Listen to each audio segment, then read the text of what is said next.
Hey there, everyone. Welcome to our session on So You've Been Told to Use Low Code, Now What? My name's April Donovan. I'm a principal cloud advocate here at Microsoft.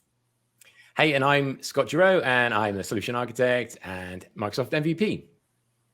All right, so Scott and I are going to be talking to you all today about this question here. So you've been told to use low code, but I'm a pro coder. So now what? So that's the most common question that we see here is, a lot of times you might get kind of thrown into the world, the wonderful world of the Power Platform here. So how do you actually get started? Now what do we do? And that's the question that we're going to be tackling today. We have myself, we have Scott here, who's an expert. We've both been doing the no code, low code space and come from pro developer backgrounds as well. So we're going to be talking you through some of these key aspects here, starting with, if we go over here to the first question that I really wanted to tackle that you might be wondering is, why would I use the Power Platform instead of using my existing software development techniques?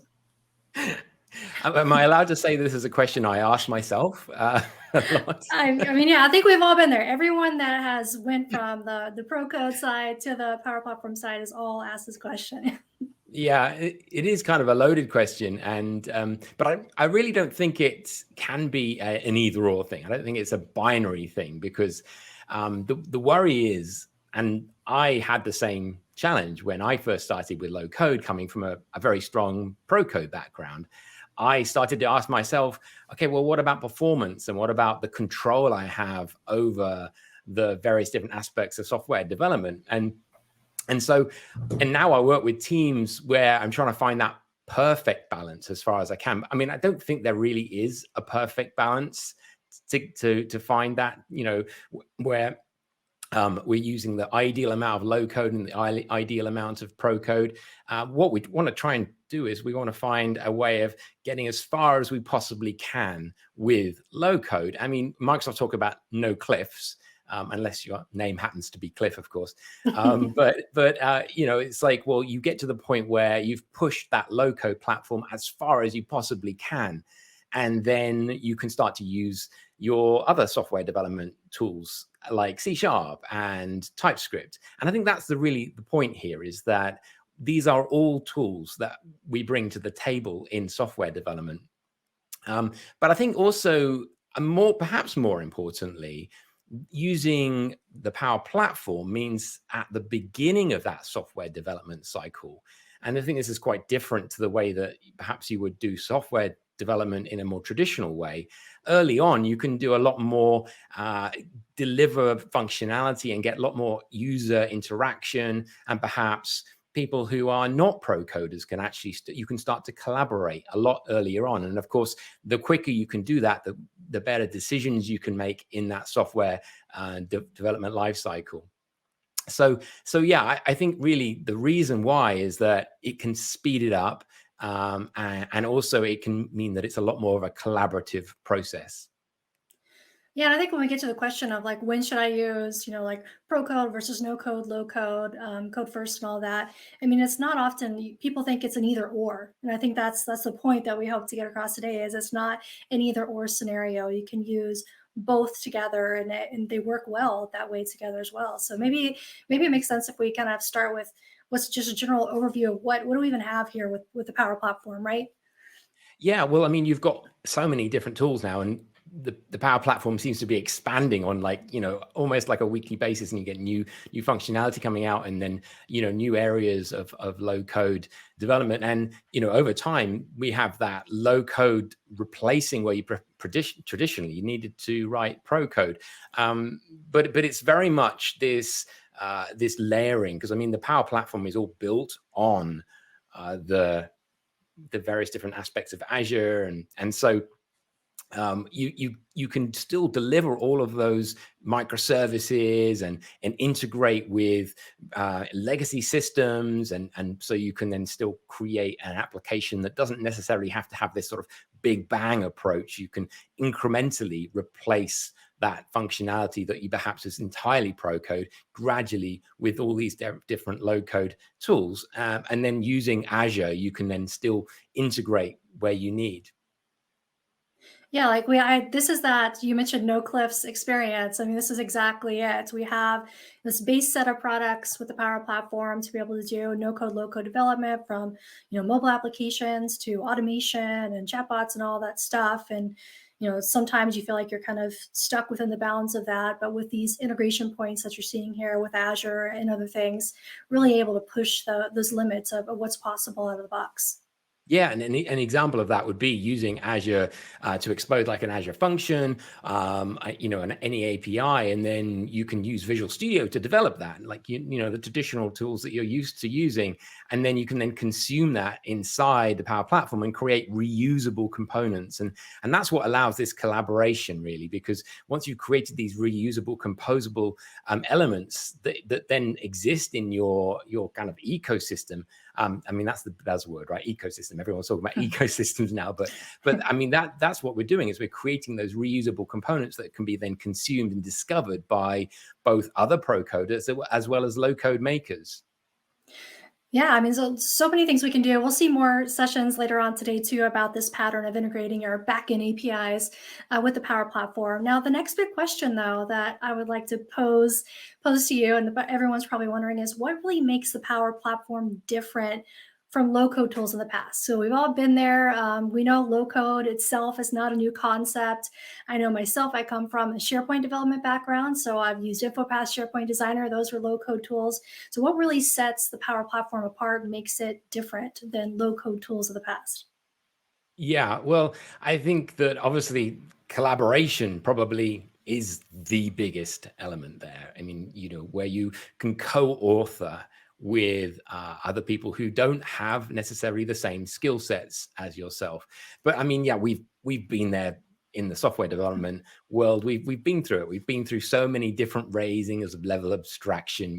We right back from machine code, assembly language to machine code, and then you going into sort of third generation languages like C++, Java, Visual Basic, that enabled you to create applications a lot easier with less knowledge of how the underlying platform works. But still, you do need to have a degree of knowledge, and you need to do a lot more things like memory management and things like that. And then obviously we then had the next shift, which was like fourth generation languages, which all the different builders that you could build off a database, and you could create forms and things like that. So we've had this constant raising in levels of abstraction, but I think what's really different this time is that there's a lot more focus on the management and the administration and the governance, because of course it's all in the cloud. So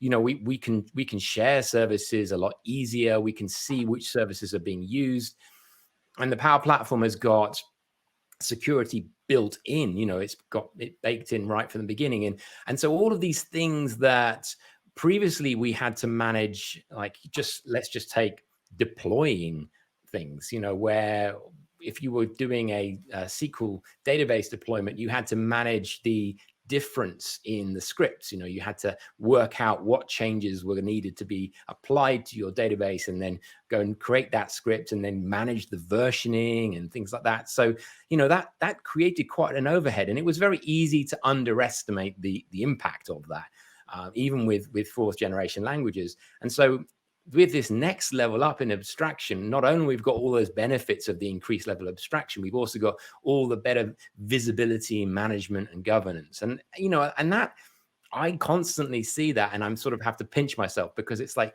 wow, compared to what this used to be like, this is so much easier. And I think, well, maybe is it a little bit too good to be true?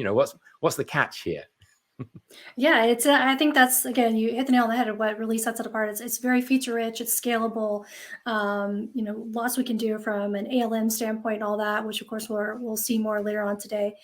Now, so we kind of see like the breadth of what we can do to extend the Power Platform a bit, just given all the solutions, and maybe get a better feel now for why we might work with it, and this concept of, we get like a scalable team as well. So like what we were looking at earlier with that IT pros and code first developers, and then citizen developers or low code developers, whatever you want to call them, being able to work together to build these solutions, really being able to have an extended team in a way too. So I guess that leads me to my next question then, that you might be wondering is, will using the Power Platform make development faster if we use that? Yes. Well, I did say that, right? Didn't I? I think I did say I that. mean, I think I've heard you say that. So, like how It- exactly Hey, I mean, will this this make has us been faster? recorded. It's like, oh Yeah. dear. Um, yeah, I mean, I don't say that flippantly, all right? I don't think I can say that just off the cuff. I think it does have to be somewhat of a promise of the Power Platform. If you would do adopt low code tools, then it does increase your development. And I think one of the things about low code is that it's certainly not low complexity. I mean, that's one of the keys here, is that often applications are very complicated and there's lots of complicated business rules that you have to implement, potentially very complicated flows, user interfaces, and things like that. So it's not really about simplifying, the application overall and making it less complex. It's really about dealing with a lot of the things that would normally take a lot of time up front. I mean, we talk about plumbing in software development, or boilerplate code or things, but basically it's the stuff that pro devs, myself included, we really just don't like doing. It's not a kind of an enjoyable thing because it's very repetitive. It's things that you do over and over again. And one of the principles of software development, well, one of the many principles is dry. Don't repeat yourself. And so, there's security, there's network management, there's asynchronous task management, offline syncing, making your application work on a mobile device, and so the Power Platform really does a lot of that for you, builds all of that plumbing. I mean, not least that when we were talking about managing microservices and connecting via custom connectors in the Power Platform, again, that does a lot of that management for you once you've exposed your service. So, once you remove all of that boilerplate, that plumbing, then you also got the opportunities where there's a lot less breaking changes. I mean, I sometimes dread that email that you see in the morning where it says, oh, there's a vulnerability that's been detected in one of your libraries that you're using, and you have to go in and you obviously have to update that library to the latest version, and that might be some breaking changes. It may mean that you've got a lot of regression testing to do.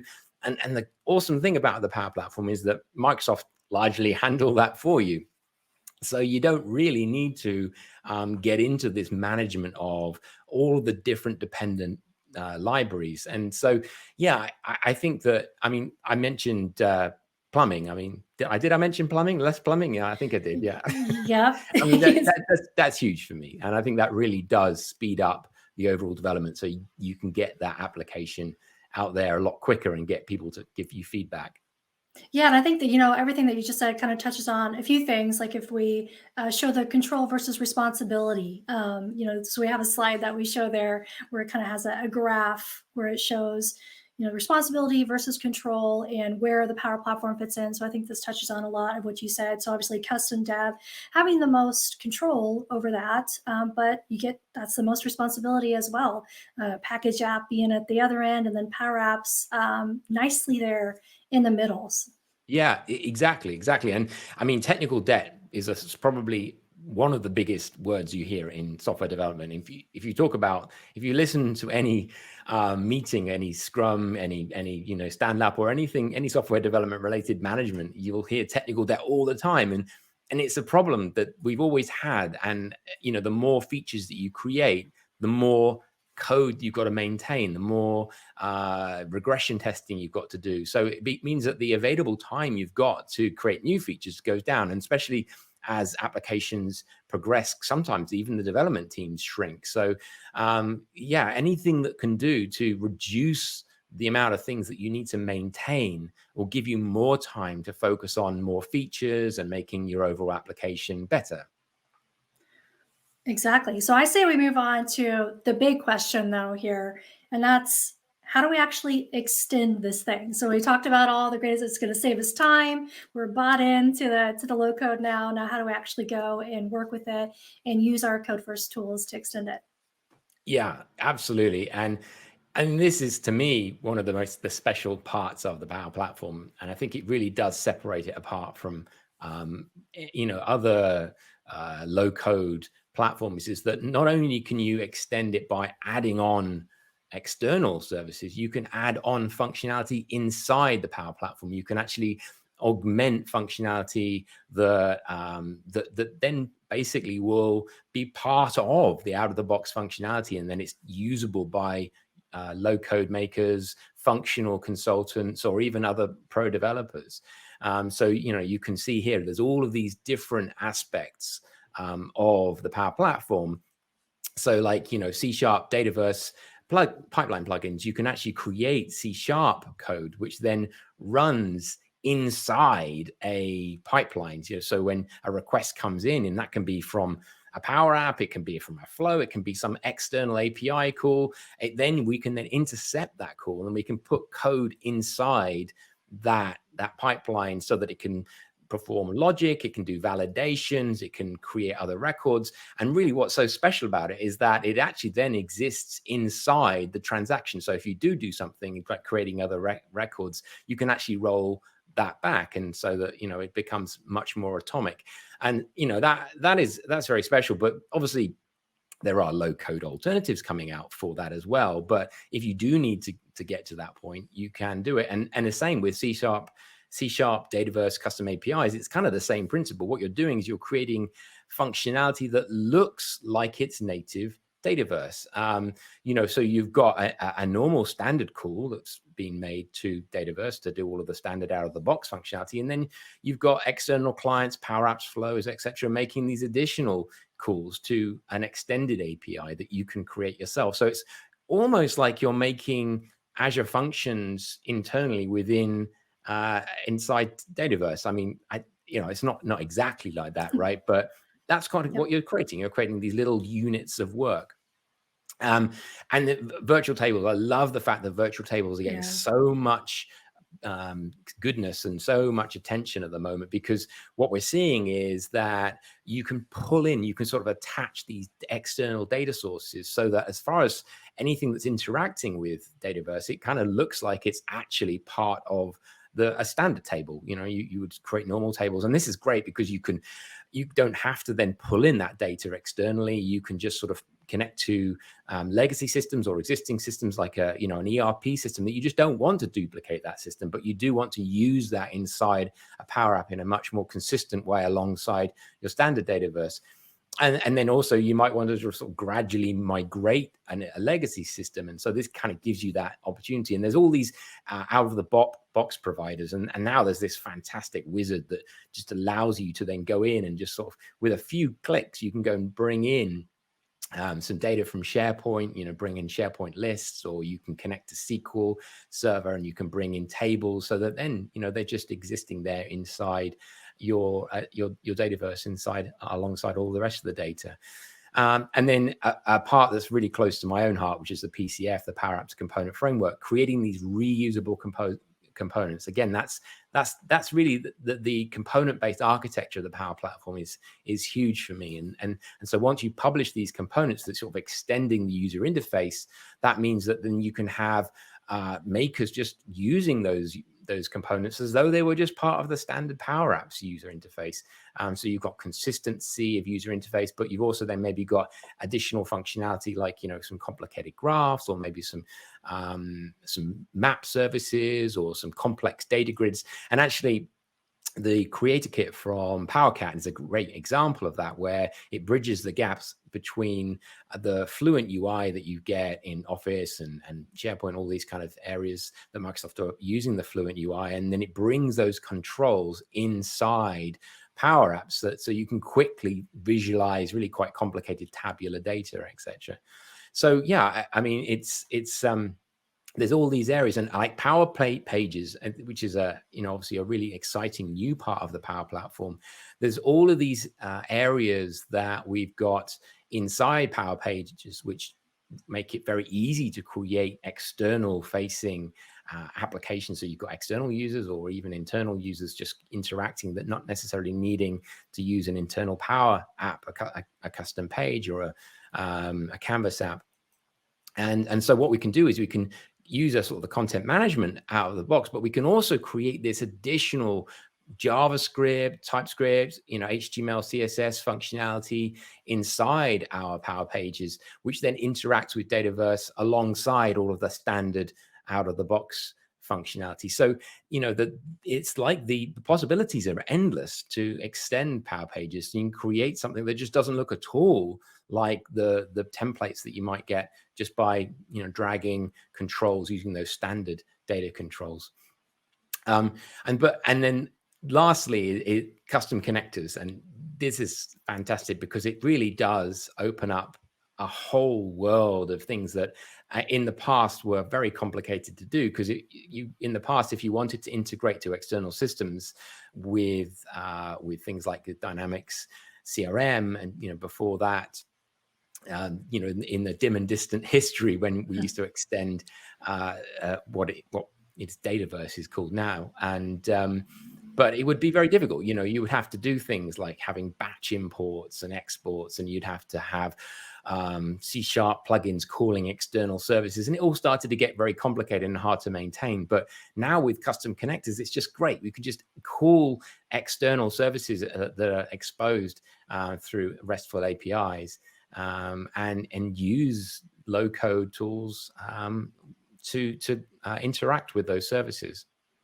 Yeah, I mean, wow, that was a lightning round of like all the integration and extension possibilities there. Everything from backend, which you just touched on with custom connectors, to front end with PCF controls. And these are for whether you're a .NET dev, whether you're a JavaScript dev, React. There's all kinds of ways that you can integrate with the Power Platform here. Now, one of the things that I personally love about it too is that we can use the developer tools that we're already in to extend the Power Platform. We can do that natively within the tools that we're used to using, like things like Visual Studio in VS Code. So I think you have a demo maybe in place with us showing us how we can integrate with the Power Platform using our local tooling. Absolutely.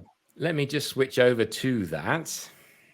So I wanted to show really an example of that what I was just saying about being able to call a custom connector and connect to any external services. But what I really wanted to also show is exactly as you were saying, how you can use development tools that we're used to using, on a day-to-day basis. And of course, Visual Studio is really where that's at. And so if I open up Visual Studio here and go and create a new application, I'm going to use ASP.NET Core Web API here, and they're going to go and just call this so weather, and I'm going to just create that in the standard location and just accept all the defaults. And what we're going to do is we're going to expose our weather API and use that inside Power Apps using a custom connector. So if I create this, it will then go and create my project for me. And if I come into Power Apps and go into Dataverse, what I can see is my custom connectors area. And my custom connectors area here is empty. There are so many different ways of creating custom connectors. It's amazing. I mean, obviously, I can publish to Azure and I can put it into Azure API management, and I can kind of export it from there. I can go and create new custom connector here, and I can go and go and say import it from all these different places. I can even import it directly from Azure itself. I mean, that's pretty awesome. It's in its own right. But if I go and look at my application that's been created here, my .NET Web API, and look at the program. It's nicely created for me. It's very simple. I mean, this is just the boilerplate stuff you get when you create a .NET Web API, and it's just going to give me a random weather forecast, which I have to say is probably what happens. I think the weather forecast where I've moved to Canada, I think is pretty much random compared to what it used to be in the UK. But what's awesome about this is that I can come into my if I go into my overview page and I go to connected services here, what I can do is I can add a service dependency, and I can type in Power Platform here, and there we go. We've now got actually a Power Platform service reference that I can add in here. So if I click next, I can now give it all of the information that I need to connect directly to Power Platform right from inside Visual Studio. And I certainly found that in the past, I always thought that maybe, the Power Platform was somewhat separate to Visual Studio. It was Azure was a lot closer to Visual Studio, but what we're seeing now is the Power Platform is just kind of in parallel with Azure. It's a service that we can connect to directly. And what I'm doing here is I'm actually going to use a dev tunnel. And what this means is that I'm going to be able to connect to my local machine directly from the Power Platform. So if I go next, it's going to go and create all the necessary configuration so that when I deploy this, and what I'm going to do is I'm just going to go and click run. What it will do is it's going to create a connector inside the Power Platform where I just connected to.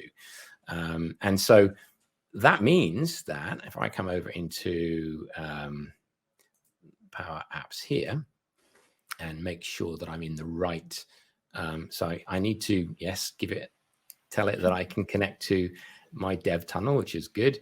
And then if I go to my custom connectors and make sure I'm in the right